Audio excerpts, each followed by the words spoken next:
Good class. हम बात कर रहे थे लेंज लॉ की। सबसे पहले हमने देखा था Faraday's law of electromagnetic induction को। तो वहाँ पे हमने डिस्कस किया कि जब भी किसी कॉइल से निकलने वाले मैग्नेटिक फ्लक्स की वैल्यू चेंज होगी तो वहाँ पर एक ईएमएफ इंड्यूस हो जाता है, जिसे इंड्यूस ईएमएफ कहा जाएगा। और अगर सर्किट कंप्लीट है तो उस इंड्यूस ईएमएफ की वजह से एक करंट वहाँ पे फ्लो करने लगता है, जिसे इंड्यूस्ड करंट कहा जाएगा। उसके बाद में लेंज लॉ को हमें डिस्कस करना है।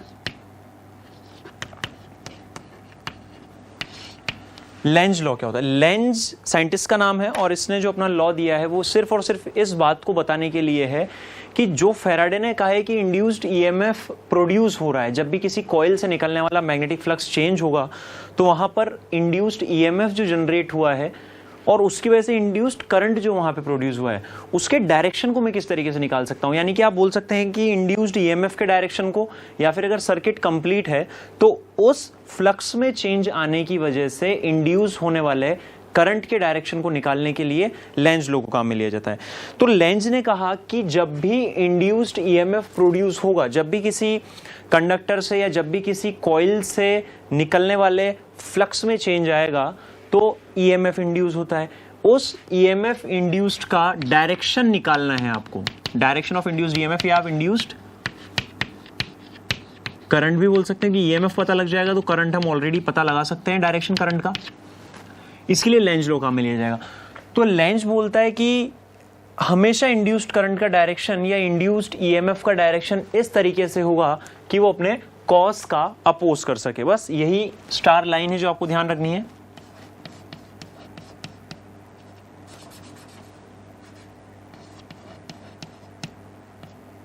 cause will be opposed।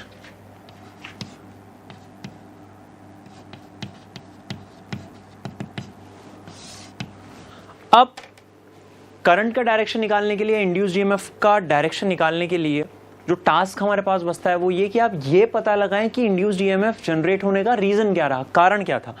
तो इसको समझने के लिए हम इस तरीके से देख सकते हैं। बहुत ही सिंपलेस्ट एग्जांपल से मैं स्टार्ट करूंगा। मान लेते हैं ये कॉइल आपको दी गई है और एक बार मैग्नेट हमारे पास में, ये मान लेता हूं मैं एक बार मैग्नेट है। इस बार मैग्नेट का ये वाला जो पोल है लेफ्ट वाला, इसे मैं नॉर्थ पोल बोल देता हूं। दिस इज इंडिकेटिंग एन, मतलब नॉर्थ पोल। और इस वाले पोल को मैं साउथ पोल बोल देता हूं, मतलब दिस इज साउथ पोल। अब आप देखें कि ये कॉइल है और ये बार मैग्नेट को मैं यहां पे रेस्ट पे रखता हूं।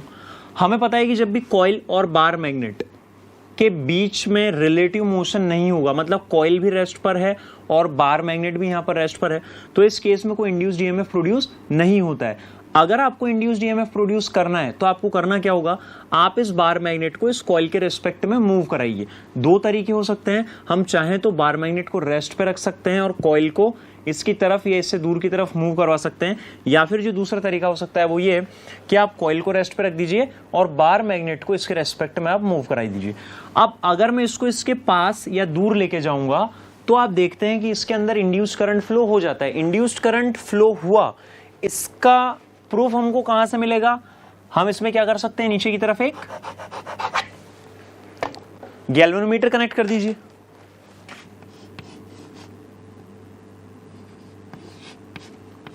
ये लीजिए, इसमें हमने गैल्वेनोमीटर कनेक्ट किया।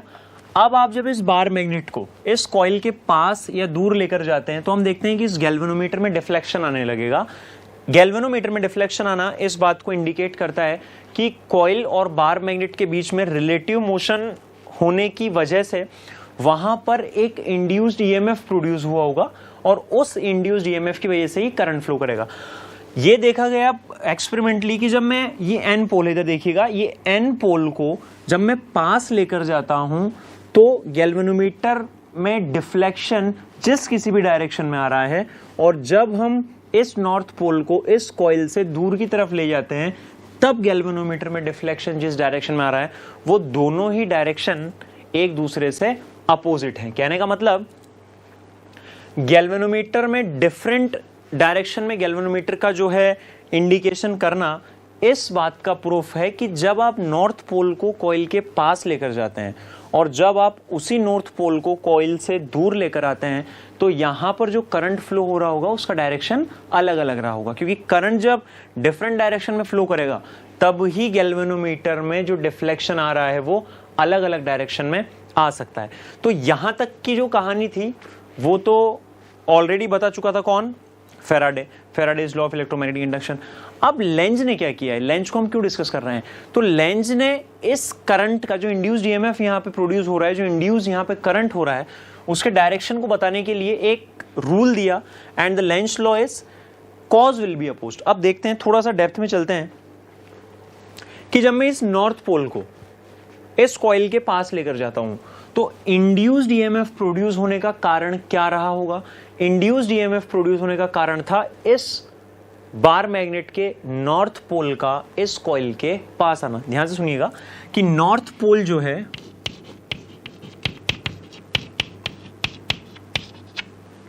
टुवर्ड्स कॉइल मूव कर रहा है। क्लियर है? तो जब ये नॉर्थ पोल कॉइल के पास जा रहा है तो यहां पे इंड्यूस्ड ईएमएफ प्रोड्यूस होगा। डायरेक्शन किस तरीके से होगा? लेंज बोलता है कि वो अपने कॉस का अपोज करेगा। अब यहां पे इंड्यूस्ड ईएमएफ प्रोड्यूस होने का कॉस क्या था कि नॉर्थ पोल पास जा रहा था, यानी करंट इस तरीके से प्रोड्यूस होगा कि वो अपने कॉस का अपोज कर सके, यानी वो चाहेगा कि ये नॉर्थ पोल दूर की तरफ जाए, और इस नॉर्थ पोल को दूर की तरफ धकेलने के लिए कॉइल का ये वाला जो फेज आपको दिखाई दे रहा है, क्योंकि कॉइल का एक फेज पीछे की तरफ होगा, कॉइल का एक फेज आगे की तरफ होगा। तो हम अभी फिलहाल बात कर रहे हैं आगे वाले फेज के बारे में, पीछे वाले फेज पे हम चलेंगे कि जब आप इसको पीछे की तरफ से देखेंगे तब वहां पे क्या सीन होगा। हम देखें अभी नॉर्थ पोल पास में जा रहा है और इसमें इंड्यूस्ड जो ईएमएफ इंड्यूस हो रहा है उसका रीजन है नॉर्थ पोल का पास जाना। तो इसमें इंड्यूस्ड करंट इस तरीके से होगा कि वो अपने कॉस का अपोज कर सके, यानी कि नॉर्थ पोल के पास आने का अपोज कर सके। नॉर्थ पोल के पास आने का अपोज कब करेगा? जब ये खुद as a north pole behave करेगा, क्योंकि सेम पोल्स जो होते हैं वो एक दूसरे को रिपेल करते हैं, जबकि ऑपोजिट अगर पोल्स की हम बात करें तो वो एक दूसरे को अट्रैक्ट करते हैं। तो जब नॉर्थ पोल इसके पास आएगा तो ये भी नॉर्थ पोल की तरह बिहेव करेगा, और नॉर्थ पोल की तरह कॉइल कब बिहेव करती है? जब उसमें करंट एंटी क्लॉकवाइज डायरेक्शन में फ्लो रहा हो। क्लियर है? इसको आप इस तरीके से भी समझ सकते हैं। अभी हम इस कन्वेंशन पे चलेंगे। मान लेते हैं ये कॉइल है, यहां समझने के लिए आप एन और एस बना सकते हैं। तो ये एन में देखिएगा एरो इस डायरेक्शन में आएंगे, दैट मीन्स कॉइल में जो करंट फ्लो हो रहा है it should be anti clockwise.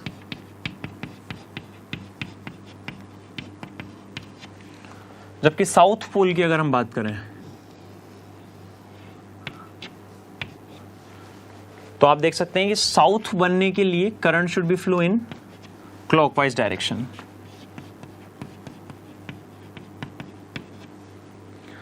तो यहां से हम एक डिस्कशन और कर सकते हैं कि कॉइल का वो सिरा जहां पर करंट एंटी क्लॉकवाइज डायरेक्शन में फ्लो करेगा वो as a north pole behave करता है, जबकि कॉइल का वो सिरा जहां पर करंट क्लॉकवाइज डायरेक्शन में फ्लो करता है वो हमेशा as a south pole behave करेगा।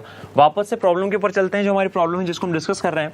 नॉर्थ पोल को आप इसके पास में लेके गए थे और आपने देखा था कि नॉर्थ पोल के पास में आने का अपोज करेगा, यानी कि खुद as a north pole behave करेगा, यानी कि इसमें जो करंट फ्लो होगा वो एंटी क्लॉकवाइज डायरेक्शन में होगा, इस तरीके से होगा। इसी को अब हम बात करते हैं कि जब आप साउथ पोल को, मान लीजिए नॉर्थ की हम बात कर लेते हैं ताकि कंफ्यूजन आ रहा है, पहले नॉर्थ पोल को हम डिस्कस कर लेते हैं, उसके बाद में मैं साउथ पोल पे सेपरेटली एक बार आ जाऊंगा। ठीक है? तो अब नॉर्थ पोल को फर्स्ट केस में आप पास लेकर गए थे, अब उसी नॉर्थ पोल को मैं दूर लेकर जा रहा हूं। तो ये पास में आ चुका है नॉर्थ पोल, यहां पे नॉर्थ पोल एन लिखा हुआ है, ये नॉर्थ पोल देखिए पास में जा रहा है, यहां पे मैंने इसको रेस्ट पे रखा। जैसे ही मैं इसको रेस्ट पे रखता हूं इसमें जो डिफ्लेक्शन आ रहा था वो अब जीरो हो जाएगा, क्योंकि इंड्यूस्ड ईएमएफ का कारण था फ्लक्स में चेंज होना।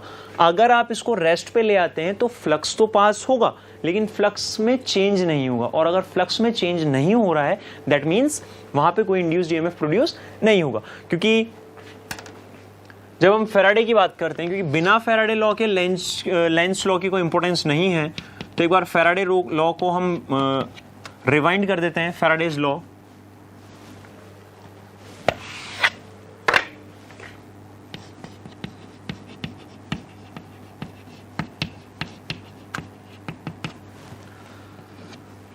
ईएमएफ इंड्यूस जो हो रहा है,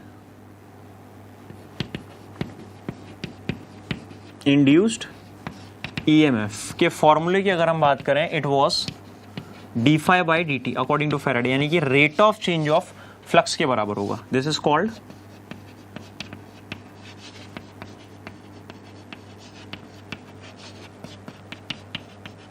rate of change of flux. Now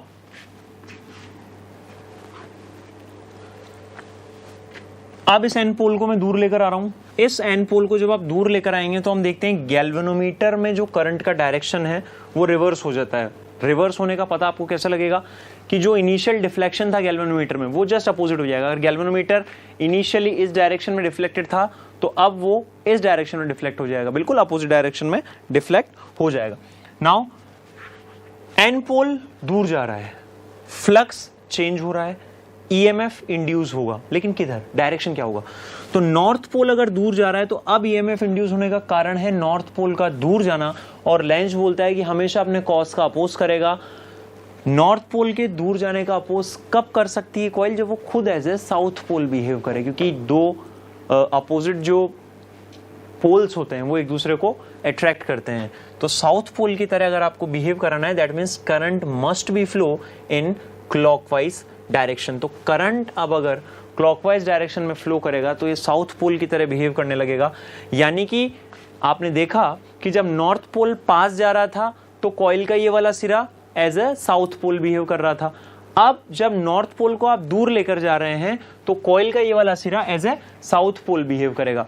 एक केस में नॉर्थ पोल बना, दूसरे केस में साउथ पोल बना, यानी कि वो चेंज होता रहेगा. और जब वहां पे चेंज आएगा, वहां पे अल्टरेशन आएगा, तो उस केस में आप देख सकते हैं इजीली कि गैल्वेनोमीटर में जो डिफ्लेक्शन आ रहा है वो भी चेंज हो जाएगा. एक बार इसी चीज को मैं साउथ पोल के लिए भी रिपीट कर देता हूं, जिससे कि थोड़ा बहुत कंफ्यूजन अगर आपको होगा किसी को भी तो वो क्लियर हो जाएगा. कॉइल फिर से वही है हमारे पास. डिफ्लेक्शन देखने के लिए इसे आप गैल्वेनोमीटर से कनेक्ट कर दें.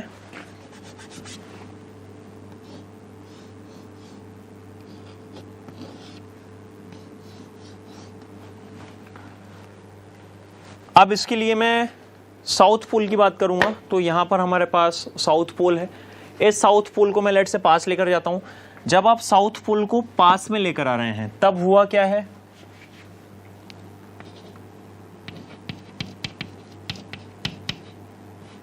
South pole towards coil. अब साउथ पोल कॉइल की तरफ मूव कर रहा है. तो जब साउथ पोल को मैं इस कॉइल की तरफ लेके जाता हूं तो कॉइल में करंट इस तरह फ्लो होगा कि वो साउथ पोल के पास में आने का अपोज कर सके. दैट मीन्स वो खुद भी as a south pole behave करेगा. और साउथ पोल की तरह कब बिहेव करता है, हमने ऑलरेडी डिस्कस किया है, जब करंट क्लॉकवाइज डायरेक्शन में फ्लो हो रहा हो. तो करंट इसमें क्लॉकवाइज डायरेक्शन में फ्लो हो जाएगा. This will be clockwise. When south pole is moving away from the coil, अब उस साउथ पोल को आप पास ले जा चुके हैं. अब जब साउथ पोल को हम दूर की तरफ मूव कराएंगे तो कॉइल में फ्लो होने वाला करंट जो कि इंड्यूस्ड करंट होगा, जो कि प्रोड्यूस होने वाले इंड्यूस्ड ईएमएफ की वजह से प्रोड्यूस हो रहा होगा, वो इस तरीके से होगा कि वो साउथ पोल के दूर जाने का अपोज कर सके. और साउथ पोल के दूर जाने का अपोज वो कब करेगा, जब वो खुद as a north pole behave करेगा. यानी कि नॉर्थ पोल की तरह बिहेव करने के लिए अब इसमें करंट जो है वो एंटी क्लॉकवाइज डायरेक्शन में फ्लो होना पड़ेगा. तो ये हमने देखा कि इंड्यूस्ड ईएमएफ का डायरेक्शन वेरी करेगा, उसके अकॉर्डिंग इंड्यूस्ड करंट का डायरेक्शन भी वेरी करेगा. और यही सब चीजें एक्सप्लेन की थी लेंज ने, इसलिए छोटा सा मॉडिफिकेशन किया गया फैराडेज लॉ में. मैथमेटिकली अगर मैं बात करूं तो फैराडे लॉ में कोई भी एडिशन नहीं हुआ है, वो एज इट इज है. बस एक माइनस का साइन यहां पे लगा दिया गया है. और ये माइनस का साइन जो है, तो फैराडे लॉ को आप जब कहीं भी देखते हैं तो आपको इस तरीके से देखा, E is equals to minus d∅dt. So what is the implementation of this minus signature? Minus is nothing but it is due to Lenz law. यानी ये बताना चाहता है कि हमेशा इंड्यूस्ड ईएमएफ या इंड्यूस्ड करंट का डायरेक्शन वो होगा कि अपने कॉज का अपोज कर सके. नोट करें इसे, जो आपको इंपॉर्टेंट लग रहा है उसे आप एक बार नोट कर लीजिए. बाकी उसके बाद फिर हम नेक्स्ट टॉपिक पर आते हैं. क्लियर है?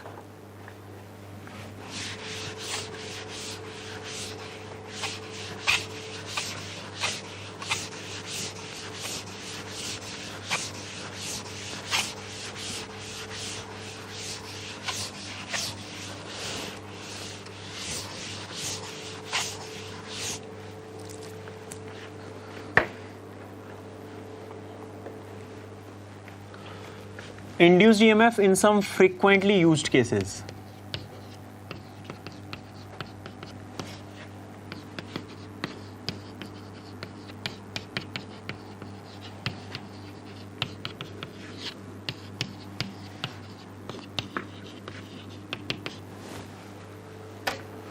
कुछ फ्रिक्वेंटली यूज्ड केसेस हमारे पास होंगे, उसके लिए इंड्यूस्ड ईएमएफ की वैल्यू हमें डायरेक्ट पता होनी चाहिए ताकि हम डायरेक्ट फॉर्मूला अप्लाई करके और वैल्यू को निकाल सकें।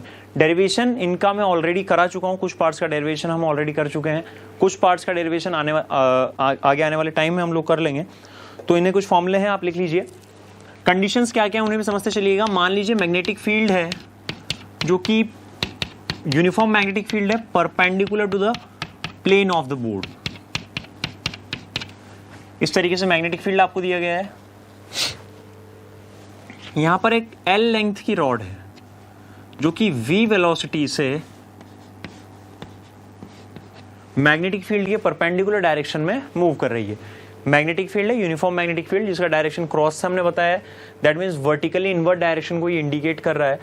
L लेंथ की, कैपिटल L लेंथ की एक रॉड है जो कि V वेलोसिटी से पॉजिटिव x डायरेक्शन में इस पर्टिकुलर केस में मूव कर रही है। इंड्यूस्ड ईएमएफ की वैल्यू हम किस तरीके से दे सकते हैं? इंड्यूस्ड ईएमएफ की वैल्यू देने के लिए आपको करना क्या होगा, सीधा हमारे पास फॉर्मूला रहेगा यहाँ पे E is equals to d∅dt, rate of change of flux. Flux कहाँ से पास करने वाला, जो एरिया ये रॉड कट कर रही है। यहाँ पे जब मैग्नेटिक फील्ड किसी कंडक्टर को कट करता है तो भी वहाँ पे एक ईएमएफ इंड्यूस होगा। इंड्यूस क्यों हुआ है ईएमएफ, उसके मैकेनिज्म को हम जस्ट अभी नेक्स्ट वाले टॉपिक में देखने वाले हैं। तो फिलहाल बस आप ये कुछ फॉर्मूले हैं जो मैं लिखवा रहा हूँ। ये होगा V परपेंडिकुलर BL। VBL आपको फॉर्मूला काम में लेना है। V is the velocity of rod, B is magnetic field, L यानी लेंथ जो है रॉड की, वो लेंथ यहाँ पे L को इंडिकेट कर रही है।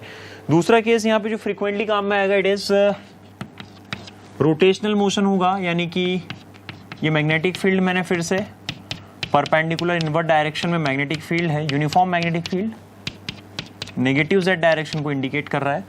इसमें L लेंथ की रॉड आपकी बात लीनियर मोशन ना करते हुए अपने किसी एक एंड के अबाउट रोटेशनल मोशन कर रही है, एंगुलर मोशन ये कर रही है। तो इस केस में जो इंड्यूस्ड ईएमएफ दिया जाता है, it is half BL square omega.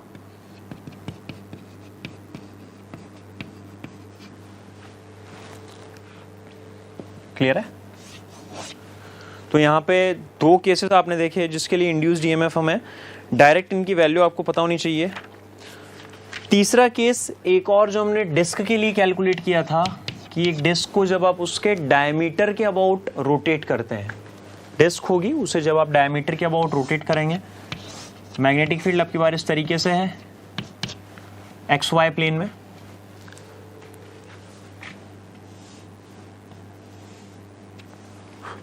ये डिस्क है जिसको जब आप डायमीटर के अबाउट रोटेट करते हैं तो कुछ टाइम के बाद में लेट्स से इस ओरिएंटेशन को गेन कर लेती है।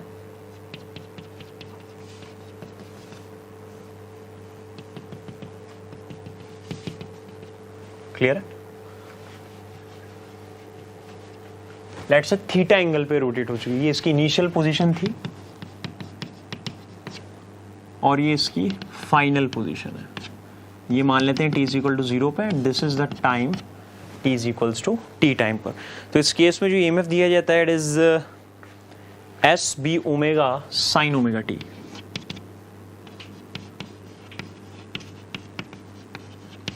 ये कुछ फॉर्मूलेज हैं जो आपको डायरेक्ट याद होनी चाहिए। Here S is area, B is magnetic field,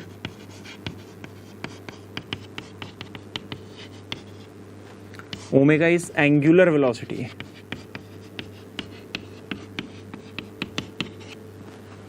sine omega T. T यहाँ पे टाइम को इंडिकेट कर रहा है, ओमेगा की हम ऑलरेडी बात कर चुके हैं। तो ये केसेस हैं जो कि फ्रीक्वेंटली काम में आएंगे।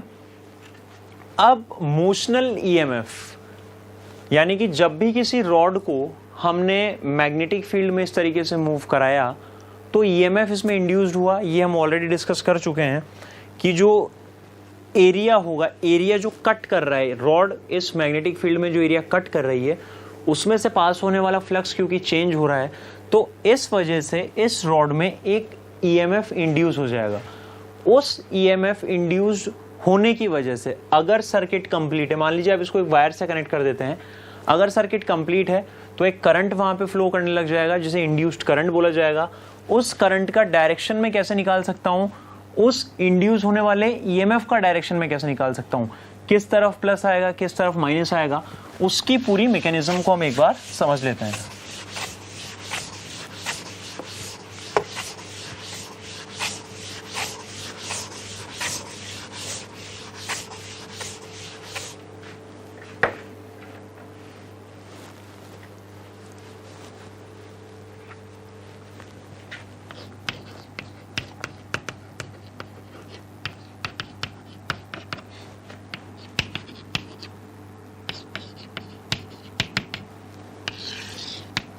रॉड का केस यहां पे हम ले रहे हैं।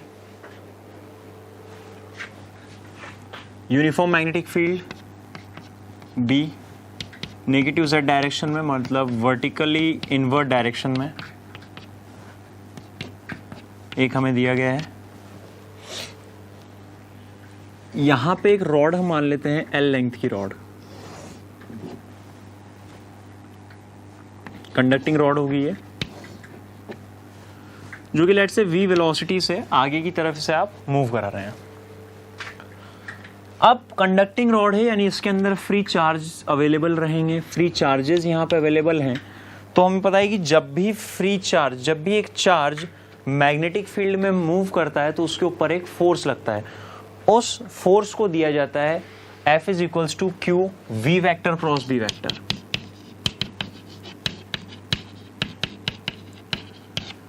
यानी कि पॉजिटिव चार्ज पे लगने वाले जब फोर्स के डायरेक्शन की मैं बात करता हूं तो v क्रॉस b से हम डायरेक्शन दे सकते हैं। तो यहाँ पे इसकी जो वेलोसिटी है वो पॉजिटिव x डायरेक्शन में है और b मैग्नेटिक फील्ड जो दिया गया है वो नेगेटिव z डायरेक्शन में अंदर की तरफ जा रहा है। तो v क्रॉस b जब मुझे करना होगा तो मैं राइट हैंड थंब रूल लगाऊंगा और v क्रॉस b करेंगे, आप देखेंगे थंब ऊपर की तरफ है, दैट मीन्स पॉजिटिव चार्ज पे लगने वाला जो फोर्स है वो ऊपर की तरफ आएगा और नेगेटिव चार्ज पे जो फोर्स लगता है वो पॉजिटिव चार्ज पे लगने वाले फोर्स के अपोजिट डायरेक्शन में लगता है due to the different nature of the charge. तो इस मोशन की वजह से हम देखते हैं कि इस कंडक्टिंग रॉड में पॉजिटिव चार्जेस जो हैं वो ऊपर की तरफ कंसंट्रेटेड हो जाएंगे, जबकि नेगेटिव चार्जेस नीचे की तरफ यहाँ पे कंसंट्रेट हो जाएंगे। Negative charge nothing but electrons होंगे और यहाँ पे आपको पॉजिटिव चार्ज मिलेगा। तो जैसे ये रॉड इस मैग्नेटिक फील्ड के अंदर मूव करना स्टार्ट करती है, हम देखते हैं कि पॉजिटिव चार्जेस एक एंड पर चले गए हैं, नेगेटिव चार्जेस किसी दूसरे एंड पर चले गए हैं और चार्जेस के इस मोशन की वजह से, या यूं देखें कि चार्जेस के एक पर्टिकुलर एंड की तरफ कंसंट्रेटेड हो जाने की वजह से एक ईएमएफ यहाँ पे जनरेट हो जाता है, इंटरनल ईएमएफ जनरेट होगा जिसका डायरेक्शन हमेशा पॉजिटिव से नेगेटिव चार्ज की तरफ होता है। इलेक्ट्रिक फील्ड की फॉर्म में अगर मैं बात करूं तो आप इसको यूं समझ लीजिए कि एक इलेक्ट्रिक फील्ड यहाँ पे स्टार्ट हो जाएगा, प्रोड्यूस हो जाएगा, जिसका डायरेक्शन हमेशा पॉजिटिव से नेगेटिव की तरफ होगा। अब क्योंकि ये रॉड मूव कर रही है यानी कि चार्जेस पे फोर्स भी लगता रहेगा। इलेक्ट्रॉन की अगर मैं बात करूं, एक इलेक्ट्रॉन का एफबीडी हम यहाँ पे बना लेते हैं समझने के पॉइंट ऑफ व्यू से। तो इस इलेक्ट्रॉन को उठा के यहां मैंने बाहर रख दिया। इलेक्ट्रिक फील्ड जो है वो नीचे की तरफ है क्योंकि प्लस चार्ज ऊपर की तरफ इकट्ठा हो चुका है और माइनस चार्ज नीचे की तरफ इकट्ठा हो चुका है। इस इलेक्ट्रॉन पे दो फोर्स लगेंगे। पहला फोर्स जो इस पे लगेगा it will be force due to magnetic field,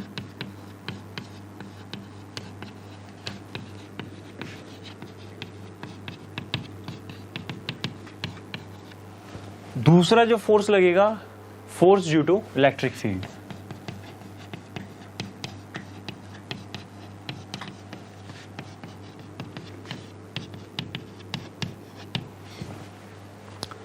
दोनों फोर्सेस के डायरेक्शन की बात करें क्योंकि फोर्स वेक्टर क्वांटिटी है, इसे एफ बी से डिनोट करेंगे, it will be denoted by F E. तो इलेक्ट्रॉन पे हमें पता है इलेक्ट्रिक फील्ड के अपोजिट डायरेक्शन में फोर्स लगता है। पॉजिटिव चार्ज पे फोर्स लगता है इलेक्ट्रिक फील्ड के डायरेक्शन में, इलेक्ट्रॉन पे जो फोर्स लगेगा it will be in the opposite direction of the electric field. तो इस पर एक फोर्स एक्ट करेगा ऊपर की तरफ, this is force due to electric field. Electric field के अपोजिट डायरेक्शन में नेगेटिव चार्ज यानी कि इलेक्ट्रॉन पे फोर्स लगेगा। मैग्नेटिक फील्ड की वजह से इस पे एक फोर्स लग रहा होगा और मैग्नेटिक फील्ड की वजह से लगने वाले फोर्स को हम FB से डिनोट करेंगे। तो आप देख सकते हैं कि FE और FB अलोंग अ लाइन है, कोलिनियर फोर्स है, लेकिन अलग अलग डायरेक्शन में लग रहे हैं। इसका मतलब इलेक्ट्रॉन का मोशन किस बात पे डिपेंड करता है? इलेक्ट्रॉन का मोशन इस बात पे डिपेंड करेगा कि कौन सा फोर्स दोनों में से बड़ा है, क्योंकि इलेक्ट्रिक फील्ड की वजह से लगने वाला फोर्स इस इलेक्ट्रॉन को ऊपर ले जाना चाहता है, जबकि मैग्नेटिक फील्ड की वजह से लगने वाला फोर्स इस इलेक्ट्रॉन को नीचे ले जाना चाहता है। इलेक्ट्रॉन का मोशन उस डायरेक्शन में होगा, जो फोर्स बड़ा होगा उस डायरेक्शन में हो जाएगा। अब एक कंडीशन यहाँ पे ऐसी अचीव होती है जब इलेक्ट्रिक फील्ड की वजह से लगने वाला फोर्स मैग्नेटिक फील्ड की वजह से लगने वाले फोर्स के बराबर हो जाता है। That means force due to electric field plus force due to magnetic field, vector addition इनका 0 हो जाएगा। दैट मीन्स इलेक्ट्रिक फील्ड की वजह से जो फोर्स लग रहा है वो और मैग्नेटिक फील्ड की वजह से जो फोर्स लग रहा है वो दोनों मैग्नीट्यूड वाइज इक्वल हो जाएंगे, और इस स्टेट को ही कहा जाता है स्टेट ऑफ इक्विलिब्रियम।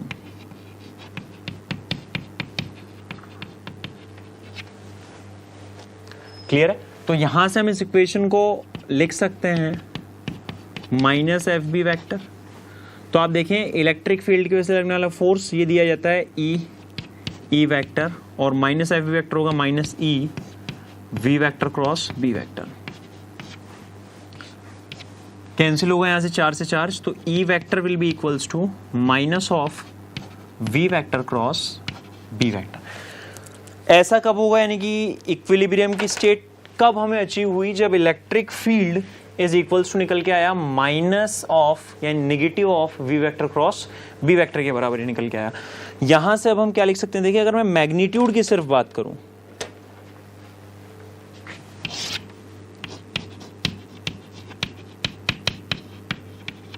सिर्फ मैग्नीट्यूड की अगर मैं बात करूं तो E can be written as VB, और E यानी कि E का मतलब क्या होता है? E is nothing but V upon L, क्योंकि potential is equals to V is equals to EL हमने पढ़ा हुआ है, ER आपने पढ़ा होगा।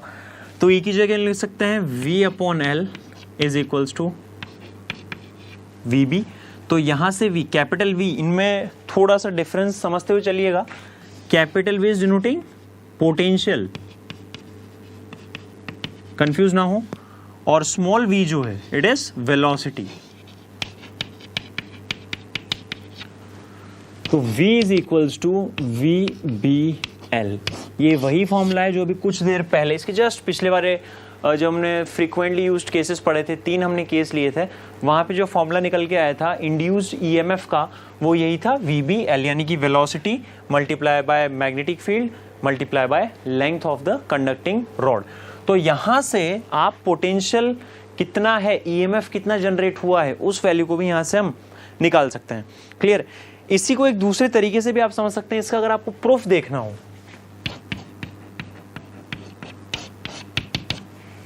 ये भी हमने प्रूव किया है ऑलरेडी, लेकिन इसको आप और देखना चाहें तो हम ऐसा बोल सकते हैं कि नेट फोर्स जो होगा वो 0 हो जाएगा, और नेट फोर्स अगर 0 हो जाएगा that means force due to electric field plus force due to magnetic field will be equals to MA होता है। अब ये 0 क्यों हमने किया है? यहाँ पे 0 इसलिए किया है क्योंकि मास ऑफ इलेक्ट्रॉन की अगर मैं बात करूं तो बहुत बहुत बहुत नेग्लिजिबल होता है, बहुत छोटा होगा। तो उसे अगर हम नेग्लिजिबल माने तो it can be considered as 0, क्योंकि माइनस की 31 किलोग्राम में पावर चलती है। अगर मैं बात करता हूँ चार्ज के मास की, इलेक्ट्रॉन के मास के हम यहाँ पे बात कर रहे हैं, तो it can be written as E vector is equals to minus E V vector cross B vector. तो आप फिर से इसी इक्वेशन पे पहुंच जाएंगे, तो आप चाहें तो यहाँ से भी उसे समझ सकते हैं और यहाँ से भी आपको सेम ही रिजल्ट्स अवेलेबल होंगे। तो E vector will be equals to minus V vector cross B vector. Clear है? तो यहाँ से वही रिजल्ट्स निकल के आएंगे, इसे आप नोट करें, बहुत इंपॉर्टेंट डेफिनेशन है। यहाँ से डेरिवेशन काफ़ी इंपॉर्टेंस रखता है, रिजल्ट हम अक्सर काम में ले लेते हैं। तो ये तो आपको समझना ही है कि इंड्यूस जो EMF हुआ है, जो वोल्टेज डिफरेंस इसके बीच में है, जिसको आपने V से डिनोट किया है यहाँ पे, वो VBL के बराबर हुआ। कैसे आया है वो यहाँ पे डेरिवेशन है, और फॉर्मूले वाइज अगर मैं बात करूँ तो ऑलरेडी हम इसको डिस्कस कर चुके हैं। नोट करें इसे।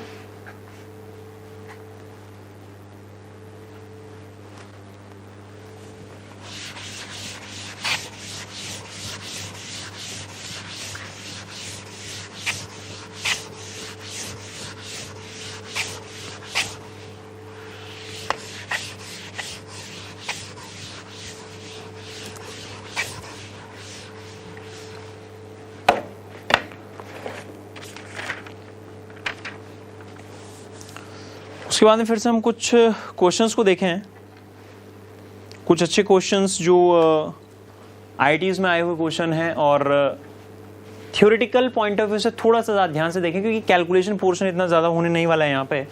जस्ट कॉन्सेप्ट को समझते हुए चलिएगा कि क्या चल रहा है, एक्चुअल में फील करने की कोशिश कीजिए कि क्या मैग्नेटिक फ्लक्स है, क्या मैग्नेटिक फील्ड लाइंस है। अगर वो आपको समझ में आता है तो काफ़ी ईजी हमारे लिए काम हो जाएगा। क्वेश्चन नोट करेंगे, copper ring is held horizontally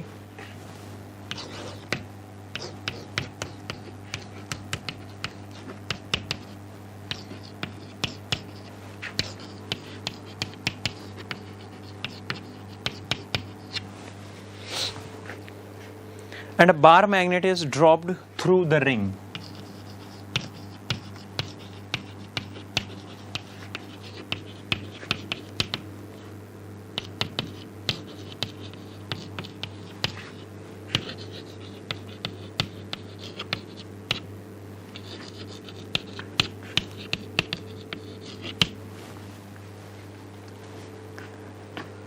With the length along the axis of the ring, with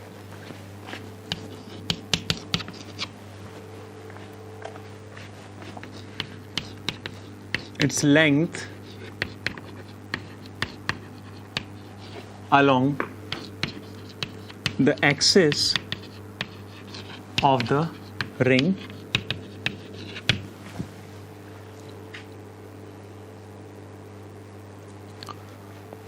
comment about formation थोड़ी सी मैंने चेंज कर दी है, कॉन्सेप्ट बस हमारा क्लियर हो उस पर्पस से।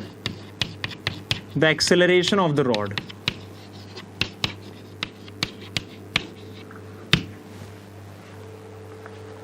ड्यूरिंग इट्स मोशन में यहां पे लिख दीजिए।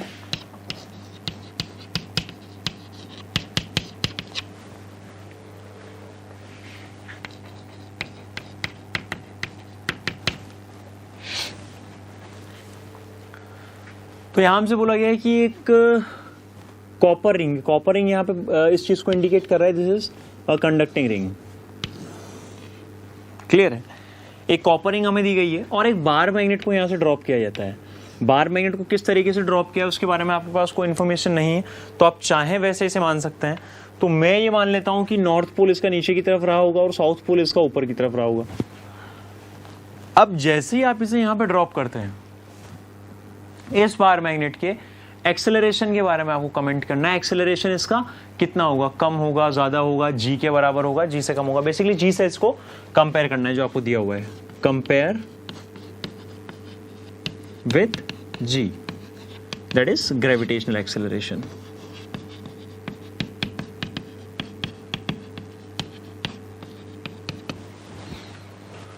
तो देखिए, जैसे ही आप इस बार मैग्नेट को यहां से ड्रॉप करते हैं, ये कंडक्टिंग रिंग है कॉपर की, यानी कॉइल आप इसे मान सकते हैं। और हम इस बात को डिस्कस करते आए हैं कि जब भी कॉइल और बार मैग्नेट के बीच में रिलेटिव मोशन होगा तो वहां से एक इंड्यूस्ड ईएमएफ वहां पे प्रोड्यूस हो जाएगा। ये ठीक इस तरह का केस है कि यहाँ पे नॉर्थ पोल हमने लिखा हुआ है और ये साउथ पोल है ऊपर की तरफ। तो ये बार मैग्नेट इस तरीके से यहाँ पे गिर रही है, नॉर्थ पोल कॉइल की तरफ यहाँ पे मूव कर रहा है, और जब नॉर्थ पोल कॉइल की तरफ मूव करेगा तो इससे निकलने वाले फ्लक्स में चेंज आएगा। जब ये नीचे की तरफ मूव करेगा तो इससे निकलने वाले फ्लक्स में चेंज आएगा, और फ्लक्स में जब भी चेंज आता है तो इंड्यूस्ड ईएमएफ वहां पे प्रोड्यूस हो जाता है। तो इंड्यूस्ड ईएमएफ यहाँ पे प्रोड्यूस होगा, ये बात क्लियर है। ऐसे ही जब इसको क्रॉस करके नीचे जा चुकी होगी तब भी ये इसके रिस्पेक्ट में मूव तो कर रही है, यानी आप बोल सकते हैं कि कॉइल और बार मैग्नेट के बीच में रिलेटिव मोशन है, यानी कि इंड्यूस्ड ईएमएफ यहाँ पे प्रोड्यूस होगा ड्यूरिंग द मोशन। मोशन चाहे ऊपर की तरफ हो या फिर कॉइल के नीचे की तरफ हो। तो यहां पे मैं लिख देता हूं, in given case there is a relative motion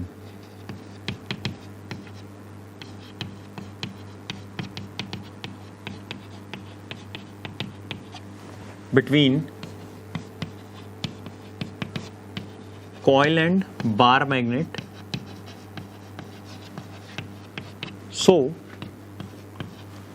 EMF will be induced.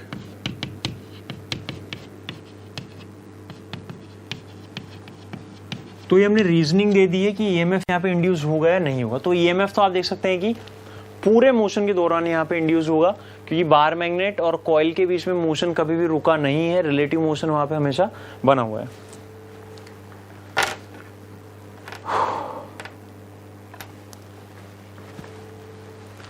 अब एक्सेलरेशन की बात करें तो एक्सेलरेशन की बात करने के लिए हमें यहाँ पर इसका एफबीडी ड्रॉ करना होगा। इसका एफबीडी जब आप ड्रॉ करते हैं तो आप देखते हैं कि मास इसका मैं m मान लेता हूँ। अब लेट्स से कि इस बार मैग्नेट का जो मास आपको दिया गया है इट इज कैपिटल M। इसको मैं अलग से ड्रॉ कर देता हूँ कैपिटल M को।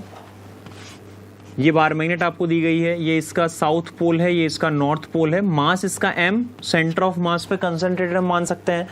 और अब मैं इस पे क्या करूं, इसके FBD को बनाने के लिए mg फोर्स मैंने इसमें नीचे की तरफ लगाया, क्योंकि ग्रेविटेशनल फोर्स जो लगेगा वो हमेशा वर्टिकली डाउनवर्ड डायरेक्शन में लगता है, इस चीज को हम जानते हैं। तो mg फोर्स इस पर डाउनवर्ड डायरेक्शन में लगेगा। अब इसके एक्सेलरेशन की अगर आप बात करें तो इक्वेशन ऑफ मोशन बोलती है sigma F is equals to ma। इस पर लगने वाले नेट फोर्सेस की अब हम बात कर लें तो थोड़ा सा यहाँ पे हम फैराडे पर चलते हैं। तो फैराडे ने कहा कि अगर किसी कॉइल से निकलने वाला फ्लक्स चेंज होता है तो वहां पे एक ईएमएफ इंड्यूस हो जाता है। ईएमएफ अगर इंड्यूस होगा तो सर्किट आप देख सकते हैं यहाँ पे कंप्लीट है, क्लोज सर्किट है, तो यहाँ पर इंड्यूस्ड करंट भी फ्लो करेगा। अब जब यहाँ पे इंड्यूस्ड करंट फ्लो करने लगेगा तो ये coil as a magnet behave करेगी। ठीक है, ध्यान से समझिएगा इसको।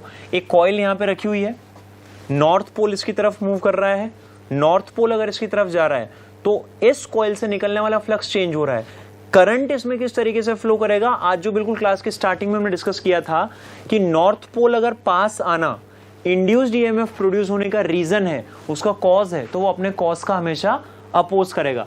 यानी नॉर्थ पोल के पास आने का अपोज करने के लिए इस कॉइल में करंट इस तरीके से फ्लो करेगा कि वो खुद भी as a north pole behave करे। और जब ये नॉर्थ पोल पास आएगा, इस कॉइल का ऊपर का end as a north pole behave करेगा। और नॉर्थ पोल के बीच में जो फोर्स लगता है, सेम टाइप के पोल्स के बीच में जो फोर्स लगता है वो फोर्स होता है रिपल्शन टाइप का, यानी कि वो उसको रिपल्सिव फोर्स वहां पे लगाएगा। दैट मीन्स इस कॉइल की वजह से इस मैग्नेट पे जो फोर्स लगेगा वो रिपल्शन लगेगा, दैट मीन्स अपवर्ड डायरेक्शन में लगेगा। तो यहां पर मैंने ये बनाया है force due to magnetic field, यानी कि मैग्नेट के बीच में जो फोर्स लग रहा है, नॉर्थ पोल के बीच में जो फोर्स लग रहा है वो फोर्स लगेगा यहाँ पे ऊपर की तरफ। एफबीडी हमारे पास रेडी हो चुका है बनके। एक्सेलरेशन इसका ऑब्वियसली नीचे की तरफ होगा, तो मैं लिख सकता हूं mg minus FB is equals to ma। तो एक्सेलरेशन की जो वैल्यू निकल कर आई it is mg minus FB divide by m। So acceleration can be written as g minus FB upon m। तो यहां से बहुत इंपॉर्टेंट रिजल्ट निकल कर आता है कि acceleration will be somehow less than g, यानी कि इस पर्टिकुलर केस में जो एक्सेलरेशन की वैल्यू आएगी, रॉड का जो एक्सेलरेशन निकल के आएगा it will somehow less than gravitational acceleration, यानी 9.8 मीटर पर सेकंड स्क्वायर से कम वैल्यू उसकी निकल कर आएगी। ये बात है इसके ऊपर तक के मोशन के लिए। अब जब ये इस कॉइल को क्रॉस कर चुका होगा, जब ये बार मैग्नेट इस कॉइल को क्रॉस कर चुकी होगी, नॉर्थ पोल है साउथ पोल है, तो आप देखें नीचे की तरफ इसको क्रॉस करके जा चुकी है। अब इससे साउथ पोल दूर की तरफ मूव कर रहा है, यानी कि now south pole is moving away from the coil. Coil के नीचे वाले फेस के रेस्पेक्ट में बात कर रहा हूं, कॉइल के नीचे वाले सिरे के रेस्पेक्ट में मैं यहाँ पे अब बात कर रहा हूं।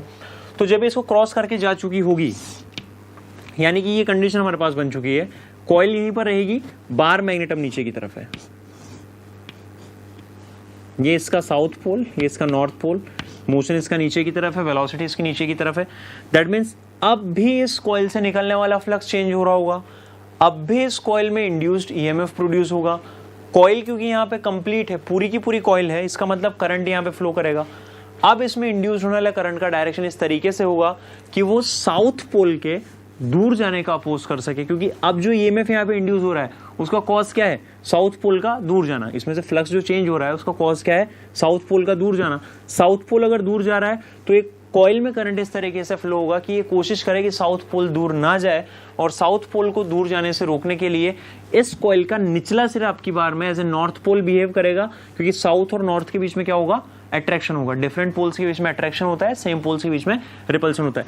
तो इस बार मैग्नेट पे अब एक फोर्स लगेगा नीचे की तरफ, जो हमको नॉर्थ पोल दिखाई दे रहा है, उस नॉर्थ की वजह से साउथ पे फोर्स लगेगा अट्रैक्शन टाइप का।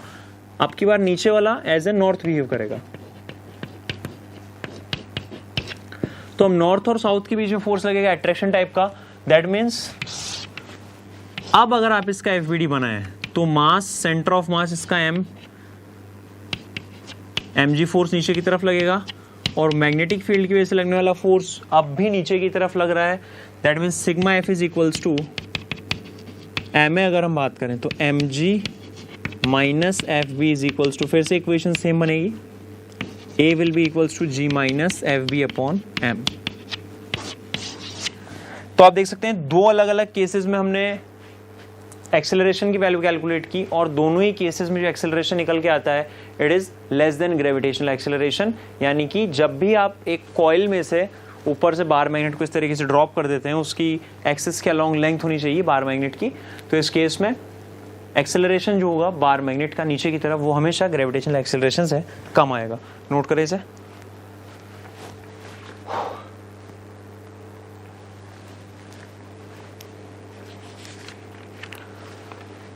क्लियर है? नाउ इसी क्वेश्चन में एक छोटी सी वेरिएशन हम और ले लेते हैं। वेरिएशन क्या होगी उसे समझें कि बार मैग्नेट को इसी तरीके से मैंने यहाँ पे जो है रिलीज किया है, ऊपर से छोड़ा है रेस्ट से। जब ये कॉइल की तरफ जा रही होगी तो अब मैंने क्या किया कि जो कॉइल में काम में ले रहा हूं उसमें यहाँ पर एक स्लॉट प्रोवाइडेड है, एक छोटा सा स्लॉट यहाँ पर है। यानी कि कॉइल अब की बार में पूरे तरीके से सर्कुलर रिंग की फॉर्म में ना होकर, और यहाँ पे इसमें एक हॉल हमने छोटा सा किया हुआ है। क्लियर है? अब हॉल करने से यहाँ पे हुआ क्या, बार मैग्नेट जब इसमें गिर रही होगी तो बार मैग्नेट और कॉइल के बीच में ऑब्वियसली यहाँ पे रिलेटिव मोशन है। रिलेटिव मोशन है, दैट मींस ईएमएफ वहां पे इंड्यूस होगा, तो ईएमएफ विल बी इंड्यूस्ड, ये लिखा हुआ है हमने, ईएमएफ विल बी इंड्यूस्ड। ठीक है, ईएमएफ यहाँ पे अभी इंड्यूस होगा, लेकिन हम बार बार बोलते हैं कि इंड्यूस्ड करंट केवल और केवल तभी फ्लो करता है जबकि सर्किट कंप्लीट हो। इसको मैं यहाँ पे फिर से लिख देता हूं, हमने ऑलरेडी इसका डेरिवेशन किया हुआ है। Induced EMF, induced current, EMF की हमने बात कर ली, ऊपर लिखा हुआ है already. Induced current will flow only if circuit is completed.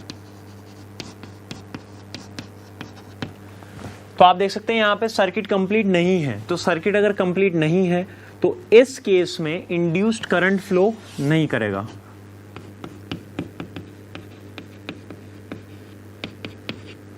Induced current flow नहीं करेगा, यानी कि इंड्यूस्ड करंट की वैल्यू जीरो रहेगी। इंड्यूस्ड करंट की वैल्यू अगर जीरो रहेगी तो ये कॉइल का एक सिरा जो पहले एज ए नॉर्थ पोल या as a south pole behave कर रहा था, वो अब एज ए नॉर्थ पोल या साउथ पोल बिहेव नहीं करेगा। ये जब एज ए नॉर्थ पोल या साउथ पोल बिहेव नहीं करेगा तो इन दोनों ही केसेस में एफ बी यानी कि मैग्नेटिक फील्ड की वजह से लगने वाला जो फोर्स होगा वो भी जीरो आ जाएगा, और मैग्नेटिक फील्ड की वजह से लगने वाला फोर्स अगर जीरो आ जाएगा तो ये टर्म यहाँ पे जीरो बन जाएगी। इस डेरिवेशन में भी ये वाली टर्म यहाँ पे जीरो बन जाएगी, और दोनों ही केसेस में आपको A is equals to G मिल जाएगा। यानी कि अब रॉड का जो एक्सेलरेशन होगा वो ग्रेविटेशनल एक्सेलरेशन के बराबर होगा, यानी कि फ्री फॉलिंग कंडीशन आप इसे बोल सकते हैं अगर रिंग में स्लॉट किया है तो।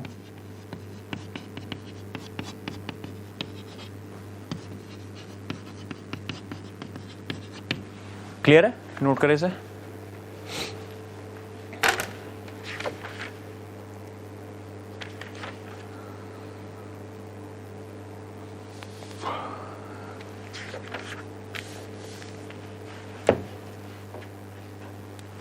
नेक्स्ट क्वेश्चन के बाद हम लेंगे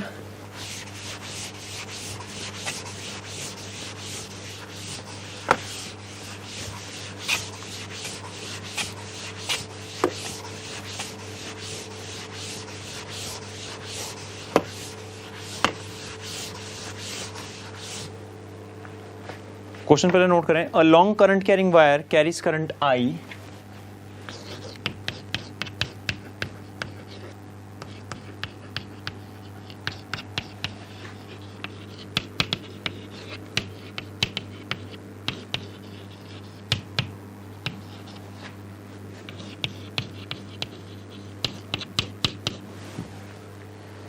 is placed along y axis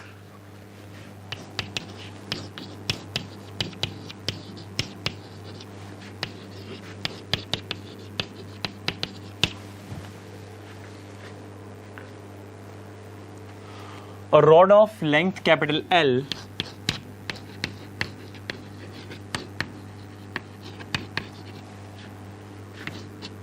is moving along y axis as shown in figure.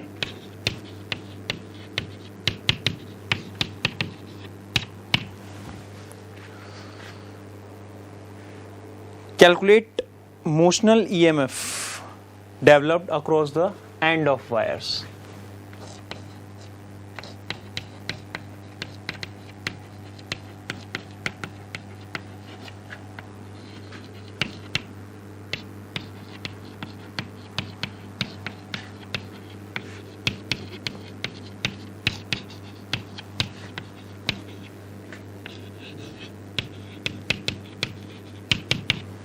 Wires के अक्रॉस जो मोशनल ईएमएफ डेवलप होगा वो आपको निकालना है.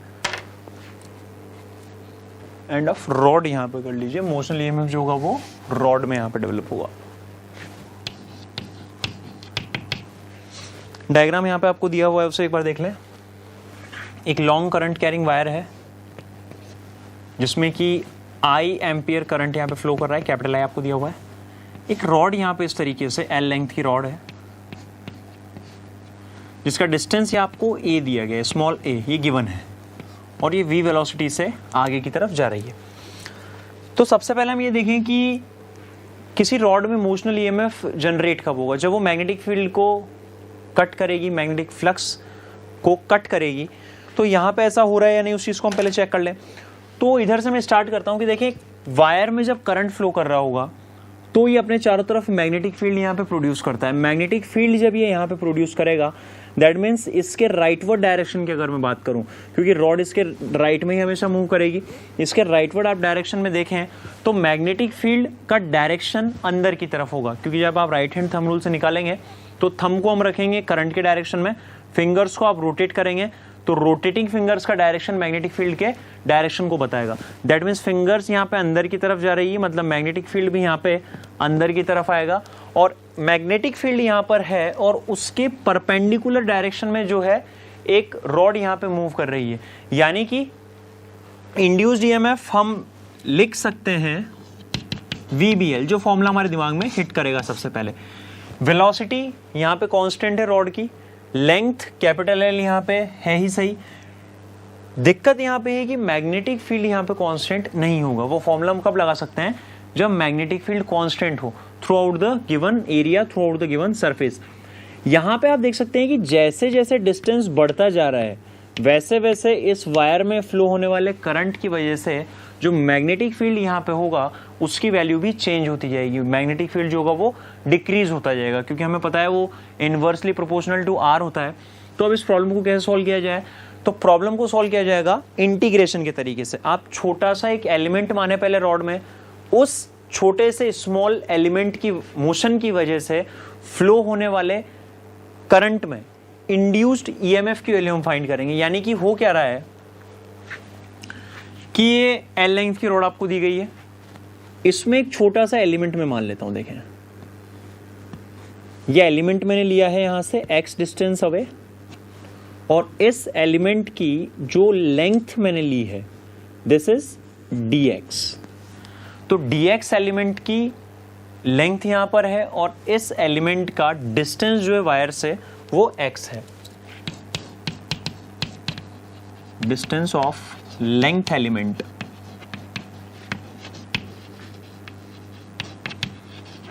Of the rod is equals to x. From wire है ये, और length of element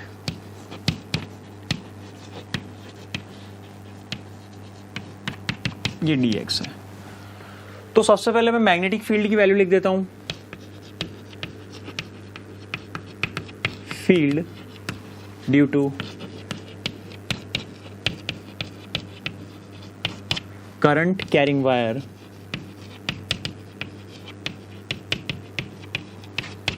at a distance x distance away इस वायर की वजह से हमें मैग्नेटिक फील्ड निकालना है. It will be mu naught I upon 2 pi x.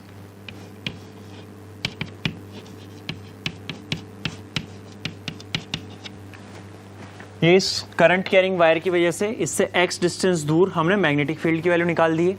इसकी जरूरत हमें क्यों पड़ी?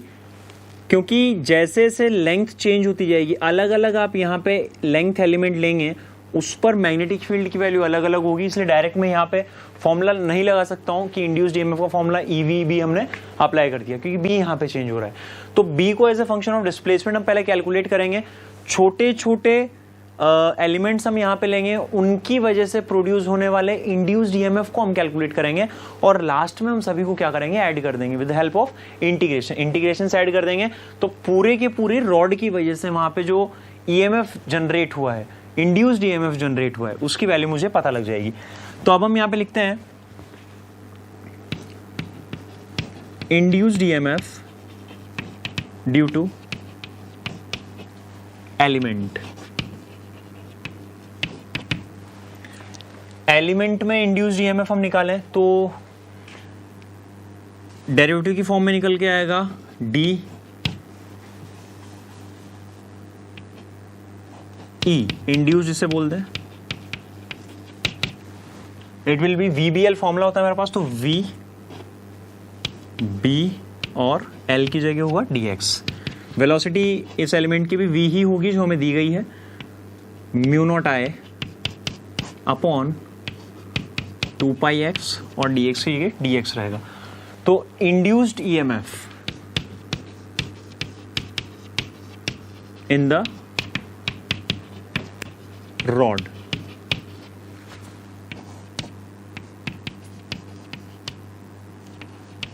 ये निकालने के लिए छोटे से एलिमेंट में जो इंड्यूस्ड ईएमएफ प्रोड्यूस हुआ है, ईएमएफ जो इंड्यूस यहां पे हुआ है, उनको इंटीग्रेट करें. लिमिट कहां से कहां आएगी देखें. स्मॉलेस्ट वैल्यू जो है यहाँ पे x के रेस्पेक्ट में, क्योंकि हम इंटीग्रेट कर रहे हैं तो लिमिट x की लगाई जाएगी. x की मिनिमम वैल्यू होगी a और मैक्सिमम वैल्यू होगी a plus L.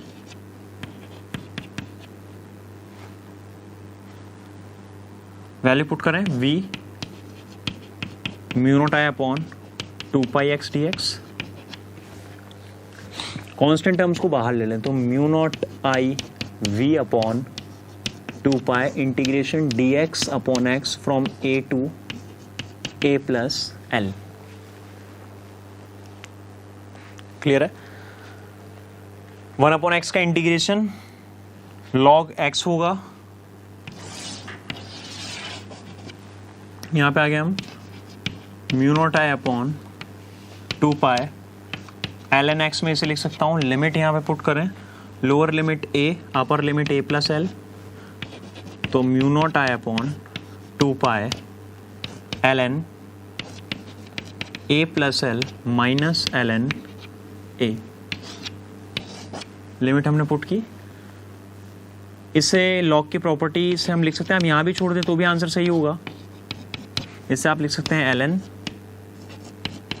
a plus L divide by a. This will be the value of induced EMF along the rod. Note करेंगे इसे.